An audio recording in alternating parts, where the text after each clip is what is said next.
Mexico's drug trafficking organizations, which are actually transnational criminal enterprises, can be considered insurgent because they directly confront the state.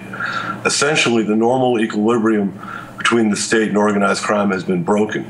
The cartels attack state institutions, the police, the military, judges, mayors, and legislators, and sometimes they even attack the public at large. The result is symbolic and instrumental violence used to shape the cartel's operating environment. Civil society and journalists are also attacked as part of orchestrated information operations to shape the political agenda. Now, the cartels are not overtly political in the sense they're seeking political office, but they control turf. They seek to influence the entire political process to free themselves from state control.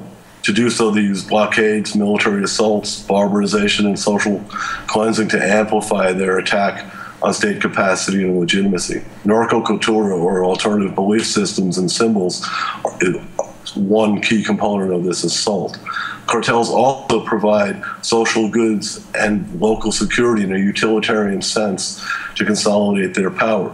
They also extract resources and street taxes, exerting real political power at local municipal levels and occasionally at state levels. Now, the result is insecurity and a potential radical restructuring of political power around the illicit narco economy. Cartels don't seek to openly rule, but they dominate the political landscape. The structure and nature of the state and political discourse is thus altered by brigands, and the sum result is criminal insurgency.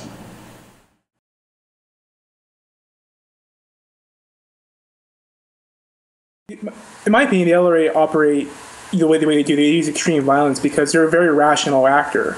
Violence is a tool, and the LRA have traditionally been very weak militarily, structurally. They're not a very strong group. Most of their soldiers consist of child soldiers, and they're not very well trained. And so violence serves a tool for them because it's very cost effective. It doesn't take much to mutilate someone and have that pay off for them in the long term. So violence is a very rational aspect of it. When you have nothing else to use, you cut off someone's arm and people are going to fear you. And that fear is going to create a force multiplier for them. In terms of what do you do to respond to that, you can do a couple of things. I mean, technology has always been kind of used as a panacea for everything, but I think technology can be applied here in a very simple fashion. If you just set up a simple cell phone network, or a radio network within the villages where they operate, you can set up people can communicate where they operate and how where the LRA, and that can help track them down.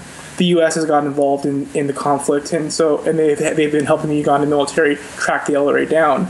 The second thing is actually a lot more controversial, and it's a question of capacity of the government. The government of Uganda has never had a very strong presence in where the LRA operate. They tend to be very weak there. And if the government can't protect the people, you have to have a basic question: how do these people have a right to defend themselves? So what do you do? In my opinion, you arm militias and you arm these people, but it's not like we're throwing guns at them. You arm them with controls upon them.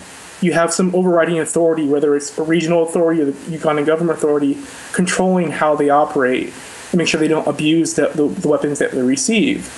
It's a kind of a tenuous situation, but I think that way, at least when the LRA attack, you raise the cost of using violence. You raise it up to the point where violence becomes no longer economical.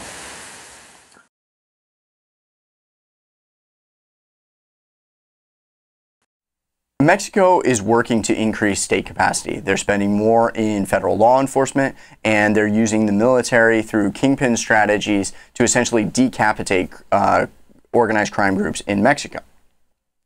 They've been successful. They've removed 25 of 37 top-level kingpins from drug trafficking organizations. That success has had consequences. It's led to increased higher levels of violence in terms of lieutenants within the organizations fighting amongst each other. But if we want to hasten the moment when Mexico will suffer from less drug-related violence, two things need to happen. One is already happening. I've talked about that. State capacity is increasing in Mexico.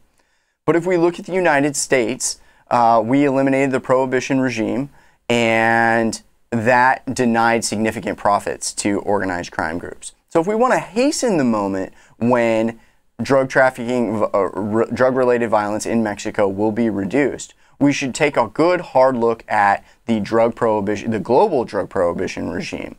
States like Oregon and Washington and Colorado have voted. Only the initiatives in Colorado and Washington have passed in terms of marijuana legalization. And those types of initiatives, and looking at the global prohibition regime more broadly in terms of other drugs, could reduce profits to drug trafficking organizations and allow the Mexican government to hasten the moment in which drug-related violence is significantly reduced.